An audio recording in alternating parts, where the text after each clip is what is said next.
with the questions now being re-added as maps. In order to pass down our question text here, it's not enough to select a question by index.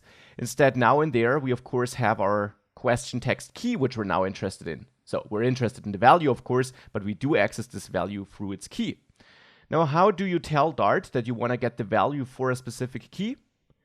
Down here, I'm selecting a specific question in my questions list. And that's important. This list here is still a list. It's a list which now holds maps, and in this map we have a combination of string keys and then various objects. And Dart is inferring that we have a map with object values here because we have a mixture of values. Here we have a string value and here we have a list value. And therefore Dart goes back to the generic parent type, which every object has in Dart, and that would be, well, object, because everything is an object. So we have a list of maps where every map has a string key and different kinds of values. How do we get access to the value now? Here we're accessing a specific question through its index, and therefore now this here yields us a map. For index 0, it yields us the first map. For index 1, it yields us the second map. If we now want to get access to a specific key, we again use squared brackets here, so not curly braces, but square brackets. We use square brackets to access a key in a map, and we simply use the key name in here, inside of the square brackets. So on all the questions, I'm accessing the question with index 0, 1, 2, and so on.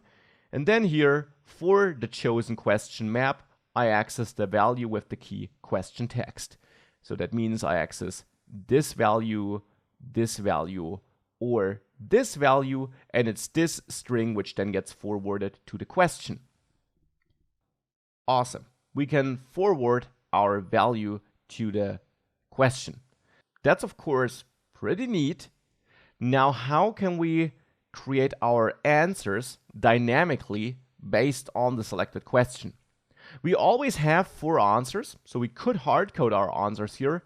But of course, we could also have one question with 4 answers and another question with only 3 answers. So it would be nice if we could create these answer widgets dynamically based on the current question. And that, of course, can be done with Dart. Instead of hard coding the answer widgets here, what you can do is you can access your questions here. So access questions, which is a list. And now, and that's really nice, map that list into something else. That means transform that list into something else. So that instead of a list of maps, we have a list of widgets. And that list of widgets could then be added here and merged into our list of widgets in that column. For that, you have the map method. Again, questions is a list, and the list is a class, an object in Dart, and that class defines a map method. The map method executes a function, which you have to pass as an argument to map, on every element in the list on which you're calling map. So in this case, on every element in the questions list. So we have to pass a function to map, and you could use a named function, which you could create up here, or you use an anonymous function, since we really only need that function here and in no other place of our file.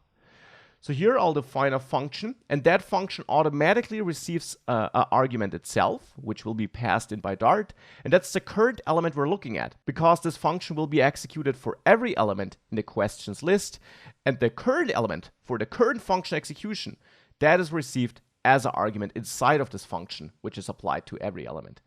So here we get the question, single question we're looking at, and now in here we have to return a new value, because map returns us basically a new list where we don't have to keep the old structure. So it doesn't have to be a list of maps. It can be a list of widgets, and that could be something we merge here into the column. Now for that, we want to return a widget here, because we want to, for every element in questions, we want to return a new element which basically replaces it, and that should be a widget now.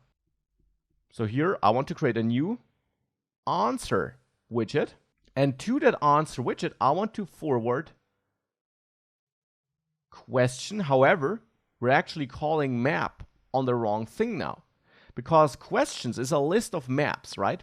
Actually, I want to go through all my answers for the question we're currently looking at. So we should fine tune this a little bit. And here we access questions for the currently selected question index. And there we now select a key, and that key now should be answers. And that will then give us a list of answers. And that's actually what I'm interested in here. So map now takes a function which runs on all our answers. And hence in here I get answer. And I forward that answer to my answer widget. Now here I'm getting an error that map isn't defined on the class object. And the problem we're having here is that Dart fails to infer that the answers key always holds a list. It does here, but Dart simply doesn't see that. It's simply something Dart can't detect.